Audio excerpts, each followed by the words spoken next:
Hi everyone. सो अब NALSA हो गया है, अब हम लोक अदालत पर जा रहे हैं। I hope you guys are watching it in a sequence like we have uploaded. So in case somebody is new to the channel, please do not skip the previous videos, क्योंकि हम एक स्टोरी फॉर्मेट में कर रहे हैं, फिर आपको चीज़ें समझ नहीं आएंगी। So to watch the previous videos is well. चलिए, अब हमने नालसा वाले जो पुराना वाला वीडियो था उसमें हमने एक काम देखा था। The major work that they are suppose to do is to ask the authorities to organise the Lok Adalat, ठीक है। And the purpose was amicable dispute settlement. Amicable मतलब इन अ फ्रेंडली मैनर। तो अब ये है क्या, ये देखते हैं क्या है। नाउ पहले तो लोक अदालत होते क्या हैं, ठीक है। लोक Adalat in general is a forum, मतलब एज अ प्लेटफॉर्म आप समझ सकते हैं। प्लेटफॉर्म स्टेज मत समझ लेना, मतलब एक आप समझोगे एक प्रोविज़न है, ऐसा हमने एक ऐसा रास्ता खोजा है where the cases or any kind of disputes which are pending in a court. Now please focus here. There are two conditions that we need to notice. One, any kind of thing which is any kind of case or dispute which is already pending in a court. क्योंकि हमें पता है one of the major issues with judiciary presently in India is the pendency of the cases. ठीक है, बहुत सारे cases बहुत लंबे वक्त तक पेंडिंग रह जाते हैं, इसी वजह से जस्टिस डिले होता है। तो वैसे डिस्प्यूट्स या वैसे मैटर्स जो कि कोर्ट में पेंडिंग हैं और are at pre litigation stage. Pre litigation मतलब which are yet not brought before a court, मतलब लिटिगेशन से पहले वाला स्टेज, कि हमारे पास चीज़ें रफली तैयार है कि हम कोर्ट में जाएंगे, लेकिन अभी तक वो कोर्ट तक पहुंचा नहीं है, और या फिर कोर्ट में पहुंच गया है matter but still it is pending. So in both of the cases we try to compromise और settle those matters in an amicable manner. अब अगर कोर्ट जाना ही मजबूरी है तब तो कुछ कर नहीं सकते। देखिए, इसीलिए इसको ऑल्टरनेटिव डिस्प्यूट रिड्रेसल मैकेनिज्म की तरह भी हम लोग देखते हैं, फॉर द रीज़न कि भाई कोर्ट में अब इतनी पेंडेंसी ऑफ केसेस हैं, हर चीज़ हम अगर कोर्ट लेके पहुंच जाएंगे तो फिर चीज़ें हो सकता है टाइमली सॉल्व ना हो।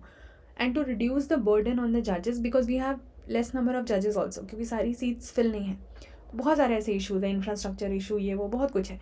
तो उसका एक ऑल्टरनेट तरीका निकालने की कोशिश कर रहे हैं दैट अगर कोर्ट का मामला जो कोर्ट नहीं जाके अगर अपने लेवल पर, पर्सनल लेवल पे बातचीत करके, सलाह मशवरा करके अगर थोड़ा कुछ कॉम्प्रोमाइज़ हो जाए, सेटल हो जाए, तो अच्छा है ना, वहाँ पर कम हो जाएगा, अपना भी ईजी है और कोर्ट के लिए भी ईजी है, ठीक है। अच्छा, as per Supreme Court, how do they talk about लोक अदालत, और how do they define its meaning? So they say that it is an old form of adjudicating system in ancient India also, कि ancient India में भी इस तरह का आपस में सलाह मशवरा करके दोस्ती के तरीके से चीज़ें सॉल्व की जाती थी।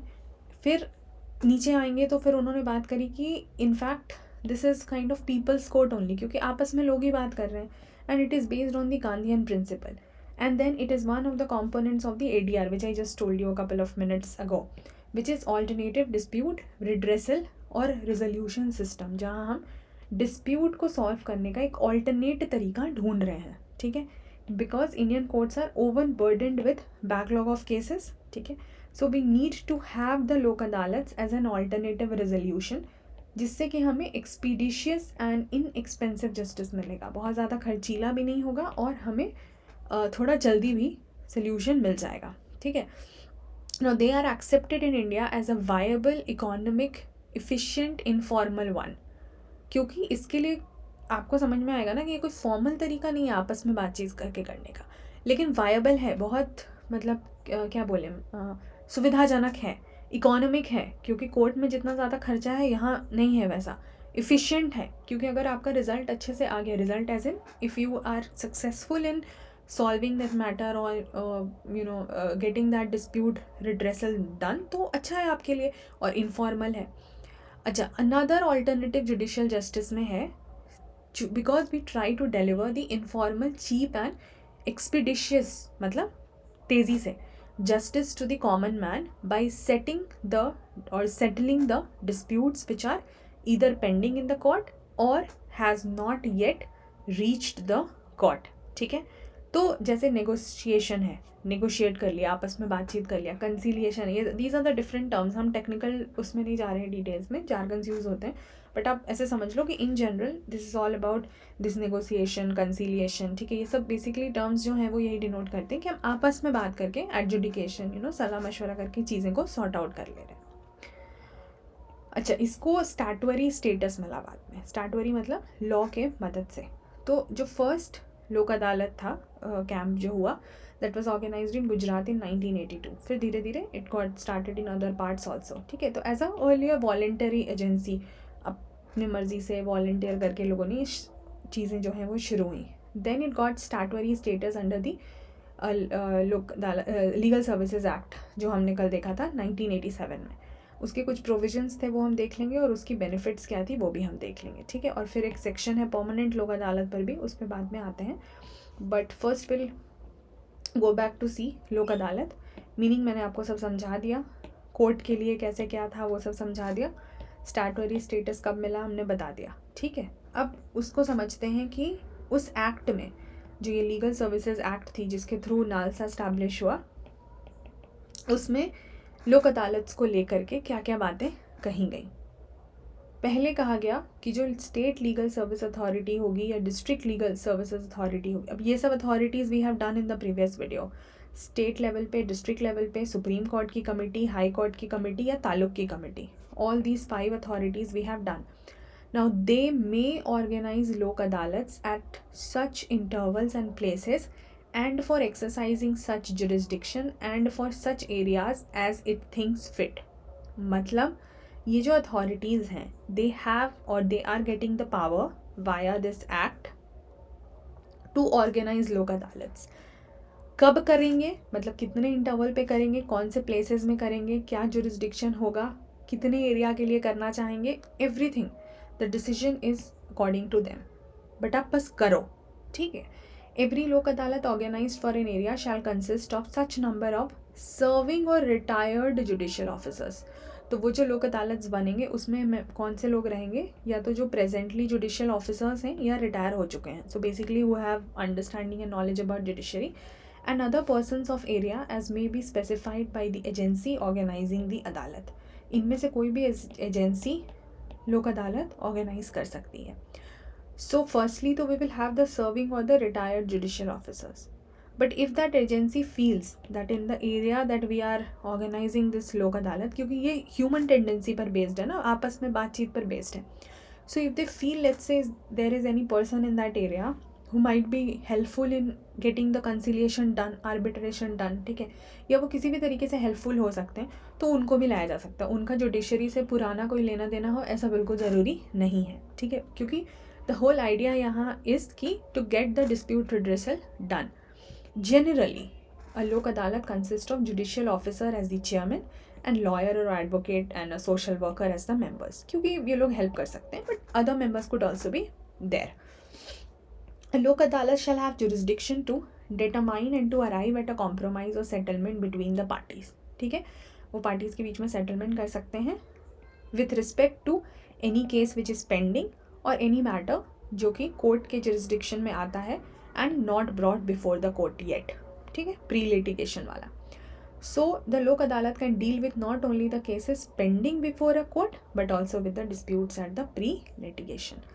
कुछ मैटर्स की बात हो रही है which are being taken up in Lok Adalat etcetera है, so it has a huge list, but हम एक रफ आइडिया लेने के लिए कि क्या क्या मामले का हम सुलह मशवरा कर सकते हैं, जैसे कि matrimonial matters, family disputes, criminal, लेकिन जो कंपाउंडेबल ऑफेंस होगा, ऐसे कोई बड़ा वाला क्रिमिनल ऑफेंस नहीं, लैंड एक्विजिशन हो गया, लेबर डिस्प्यूट, वर्कमैन का कुछ हो गया, housing board, electricity, phone bill, etcetera etcetera, जो आपको बातचीत करके मैनेज हो सके। But the Lok Adalat shall have no jurisdiction. अब यही सब देखिए प्रीलिम्स के पॉइंटर्स, कहीं से निकल सकता है ना कि which of these are not in the jurisdiction of the Lok Adalat. In respect of any case और matter relating to offence not compoundable under any law, मतलब in other words the offences which are non compoundable under any law fall outside the purview of the Lok Adalat. ये चीज़ याद रखनी है, ठीक है।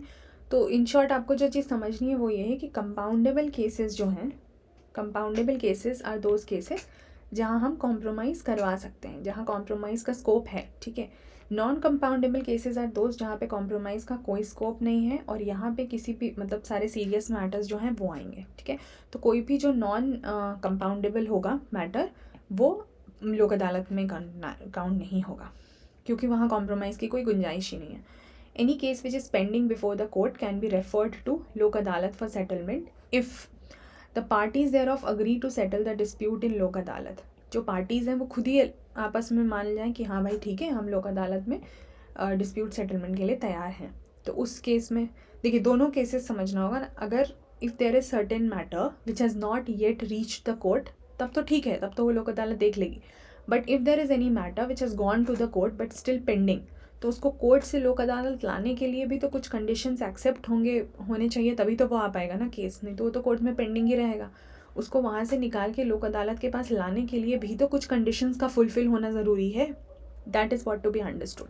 The first case is कि if the parties which are there in that case or involved in that case, if they are agreeing कि हाँ भाई ठीक है, हम लोक अदालत में डिस्प्यूट सेटलमेंट के लिए तैयार हैं, तो हो जाएगा. दूसरा, if one of the parties makes an application to the court referring the case to Lok Adalat, उसमें से कोई एक भी पार्टी अगर कोर्ट के पास ये एप्लीकेशन दे दे दैट वी नीड और we want the case to be referred to Lok Adalat, हो जाएगा.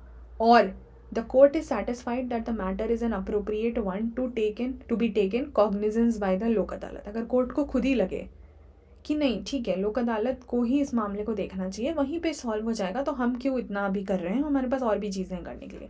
सो that could also be done. Now in the case of a pre litigation dispute, अगर मैटर अभी तक पहुंचा ही नहीं है कोर्ट के पास, then the matter can be referred to Lok Adalat for settlement by the agency which is organising the Lok Adalat. अगर उनको ठीक लगे तो वो ले जा सकते हैं on receipt of the application from any one of the parties to the dispute. ठीक है, तो अगर वो पार्टीज़ जो हैं उसमें से कोई एक उनको देता है एप्लीकेशन और उनको ठीक लगता है, तो वो लोक अदालत के पास, मतलब जो एजेंसी ऑर्गेनाइज करेगी. एजेंसी से यहाँ क्या मतलब है? एजेंसी से मतलब ये सब हैं, चाहे वो स्टेट लेवल पर हो, डिस्ट्रिक्ट पर हो, Supreme Court, High Court etcetera. अच्छा, नेक्स्ट क्या है? The Lok Adalat shall have the same power as are vested in a civil court under CPC. जो कोड ऑफ सिविल प्रोसीजर है, उनके अंदर एक सिविल कोर्ट के पास जो भी पावर होती है ना, बस सिमिलर पावर्स, सिमिलर भी नहीं, सेम पावर्स लोक अदालत के पास है. जैसे कि summoning and enforcing the attendance of any witness, examining him on oath. ठीक है, मतलब किसी विटनेस को बुलाना, समन करना या उनका अटेंडेंस को इन्फोर्स कराना, फिर उनको ओथ दे के एग्जामिन करना कि शपथ लो कि सही बोल रहे हो. Discovery and production of any document, कुछ डॉक्यूमेंट चाहिए तो. Reception of evidence on the affidavits, affidavit से रिलेटेड कोई एविडेंस चाहिए, कोई पब्लिक रिकॉर्ड डॉक्यूमेंट चाहिए किसी भी और कोर्ट या ऑफिस से, तो वो मंगवा सकते हैं, और कोई भी और matter. A Lok Adalat shall have the requisite powers to specify its own procedure. उनके पास खुद ही अधिकार होगा कि अपने प्रोसीजर को वो डिटरमाइन करें कि वो कैसे काम करना चाहेंगे फॉर एनी डिस्प्यूट जो उनके सामने आएगा. All the proceedings before Lok Adalat shall be deemed to be judicial proceeding. तो लोक अदालत के सामने जो भी प्रोसीडिंग रहेगी उसको जुडिशियल प्रोसीडिंग ही बोला जाएगा within the meaning of Indian Penal Code. ठीक है, IPC के अंडर कोर्ट्स के पास जो भी पावर रहेगा उसको जुडिशियल ही प्रोसीडिंग बोला जाएगा. And every Lok Adalat shall be deemed to be a civil court for the purpose of CRPC. और CRPC के तहत लोक अदालत को एक सिविल कोर्ट का दर्जा मिलेगा. लोक अदालत का जो भी अवार्ड होगा, यानी जो फाइनल डिसीजन होगा, जजमेंट होगा, it shall be deemed to be a decree of the civil court. क्योंकि हमने सिविल कोर्ट का ही जगह दी है उनको. ठीक है, तो सिविल कोर्ट का ही डिक्री माना जाएगा, ऑर्डर माना जाएगा, और an order of any other court. Every award made by Lok Adalat shall be final and binding on all the parties to the dispute. ये वाली लाइन इंपॉर्टेंट है. ठीक है, and no appeal shall lie to any court against the award of the Lok Adalat. ये तो और important है. तो ये आपको प्रीलिम्स के लिए याद रखना है कि उनके डिसीजंस जो हैं, जो भी फाइनल जजमेंट होगा वो फाइनल होगा, वो बाइंडिंग होगा, सारी पार्टीज़ को उनको मानना होगा, और इनके डिसीजन के अगेंस्ट आप कोई अपील नहीं करा सकते हैं. ठीक है. अच्छा, बेनिफिट्स क्या हैं अकॉर्डिंग टू सुप्रीम कोर्ट कि लोक अदालत का जो सिस्टम हमने लाया है, ऑर्गेनाइज़ किया है, उसके क्या फ़ायदे हैं? पहला कि कोई कोर्ट फ़ी नहीं है, और अगर मान लीजिए कोई मैटर कोर्ट में गया हुआ था तो वहाँ तो फ़ी पे की गई होगी, लेकिन वो अमाउंट रिफंड हो जाएगा if the dispute is settled at the Adalat. Basic feature क्या है? Are the procedural flexibility. Procedures काफ़ी फ्लेक्सिबल है ना, क्योंकि इनफॉर्मल तरीके से कर रहे हैं. एंड स्पीडी ट्रायल है डिस्प्यूट्स का. There is no strict application of the procedural laws. अब जैसे ये CPC है, एविडेंस एक्ट है, तो इन सब में जो भी एक स्ट्रिक्ट प्रोसीजर की ज़रूरत है, यहाँ इसमें नहीं होगा। लोक अदालत हल्के हल्के तरीके से चीज़ें सॉल्व करा देगी। The parties can directly interact with the जज थ्रू देयर काउंसिल, ज़्यादा कोई इशू ही नहीं है, which is not possible in the regular courts. और जो इनके डिसीजंस होंगे, जो इनका अवार्ड होगा, it is binding on the parties and it has the status of a degree of a civil court. वो पार्टीज़ पर बाइंडिंग है और वो सिविल कोर्ट की जो ऑर्डर है या डिग्री है उसी की तरह काउंट होगा। And it is non appealable, ये तो हमने देख ही लिया, उसके लिए कोई अपील नहीं हो सकता। एक मेजर रीज़न अपील नहीं होने का ये भी है, so that it does not cause the delay in the settlement of dispute. नहीं तो फिर तो वही मैटर है ना, एक कोर्ट में गए, सेटिस्फाई नहीं है, फिर ऊपर गए, फिर ऊपर गए, फिर ऊपर गए। तो यहीं पर जो करना है आपस में बातचीत करके ख़त्म करो, ठीक है। अच्छा, सो ये सब जो फैसिलिटीज़ हो रही हैं, the Lok Adalat are boon to the litigating public. और ये सब मेंस के भी पॉइंटर्स आपको हेल्पफुल हो जाएंगे जुडिशियल के उसमें ADR में, यानी ऑल्टरनेट डिस्प्यूट रेजोल्यूशन में। तो ये बून है जो पब्लिक को जस्टिस चाहिए, as they can get their dispute settled fast and free of cost, और वो भी एमिकेबली, फ्रेंडली तरीके से। कोई दुश्मनी वाला लॉजिक ही नहीं है यहाँ। नहीं तो कोर्ट केस में क्या होता है कि अगर आपसे कोई सी दुश्मनी मोल नहीं, मन ही मन, तो वो बाद में दुश्मनी निकाल भी सकता है, आपको पता भी नहीं लगेगा और आपके साथ कुछ गलत हो सकता है। बट यहाँ तो जो भी हो रहा है फ्रेंडली तरीके से हो रहा है, तो लॉजिकल कंडीशन तो यही कहता है कि ऐसा कोई नहीं करना चाहिए किसी को। The law commission also summarised certain advantages of ADR which I just said, alternate dispute resolution, कि लेस एक्सपेंसिव होता है, टाइम कंज्यूमिंग नहीं होता है, जो भी टेक्निकलिटीज़ हैं उससे ये फ्री होता है, ठीक है, जो केस कंडक्ट करने के लिए होने चाहिए। पार्टीज़ फ्री होती हैं to discuss their differences of opinion without any fear of disclosure before any law court, क्योंकि सब उनके सामने ही हो रहा है। And parties also have the feeling that there is no losing और विनिंग साइड। यहाँ पर कोई वो नहीं है ना कि कोई एक पार्टी जीतेगी, because it is about the settlement, दोनों के लिए विन विन होता है एक तरीके से। And their grievance is also redressed and relationship is also restored. लेकिन अगर आप कोर्ट में जाओगे तो भाई कोई एक ही जीतेगा, एक हारेगा, मतलब दैट इज़ फॉर श्योर, ठीक है। लेकिन यहाँ पर वो चीज़ नहीं होती है, तो रिलेशनशिप भी मेंटेन होती है, मामला भी सॉल्व हो जाता है, अपना काम भी हो जाता है। So then we have certain things about the permanent Lok Adalat, उसको हम अगले वीडियो में करेंगे। अगले वीडियो में हम समझने की कोशिश करेंगे कि ये परमानेंट अदालत क्या है, उसके रीजंस क्या हैं, फीचर्स क्या हैं। फिर उसके अगले वीडियो में ये छोटे छोटे सेगमेंट्स जो हैं उसमें हम बात करते हैं। तो I hope you guys are liking the session, आपको मज़ा भी आ रहा है और आपको नई चीज़ें जानने को मिल रही हैं। And I hope you will be able to use this pointers in the mains paper also whenever needed. बाकी प्रीलिम्स के लिए तो है ही, जहाँ जहाँ इंपॉर्टेंट है, आप टोल्ड यू, ठीक है। चलिए, सी यू गाइज, बाय बाय।